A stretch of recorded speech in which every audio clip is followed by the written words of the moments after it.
Baik, Assalamualaikum warahmatullahi wabarakatuh. Perkenalkan, nama saya Naya Fitralia dengan NIM 120301121403334. Di sini saya akan membuat video project sebagai syarat ujian akhir semester mata kuliah Audit Sistem Informasi. Nah, di sini saya memilih APO 12 yaitu Manage Risk untuk Diglip Undip karena pada step 3 Summary COVID 2019 APO 12 ini tuh muncul sebagai salah satu komponen yang memiliki nilai tertinggi. Jadi proses ini tuh dianggap paling relevan dan juga paling mempengaruhi kondisi di Gilip. Jadi menjadi fokus utama dalam analisis tata kelola dan juga manajemen resikonya seperti itu.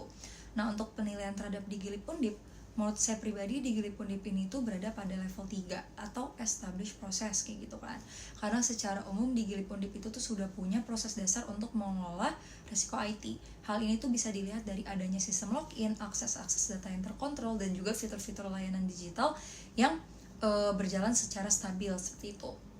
Nah, untuk ukuran institusi besar seperti universitas, menurut saya pribadi itu kurang tepat jika kita beri nilai 1 atau 2, karena sistem mereka itu tuh sudah melewati tahap proses dasar dan juga punya struktur operasional yang cukup jelas kayak gitu. Jadi secara keseluruhan menurut saya pribadi tuh level 3 itu tuh udah paling tepat untuk diberikan terhadap di Gilip. Jadi nih level 3 tuh udah paling pas kayak gitu kan.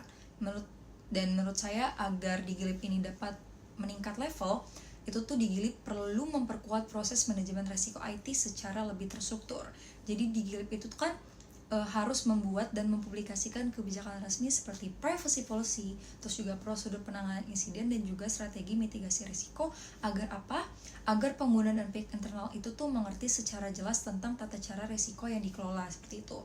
Nah, selain itu di Gilip itu tuh juga perlu menerapkan monitoring risiko yang lebih terukur dan juga perlu melengkapi dokumentasi risiko seperti risk register, risk owner, dan juga risk treatment plan untuk memastikan bahwa proses risikonya itu tuh teratur dan juga mudah dikontrol. Nah, dengan langkah-langkah yang sudah saya jelaskan tadi, menurut saya itu di Gilip itu dapat memiliki peluang besar untuk meningkatkan standarisasi levelnya seperti itu. Mungkin sekian dari saya, kurang lebihnya mohon maaf. Wassalamualaikum warahmatullahi wabarakatuh.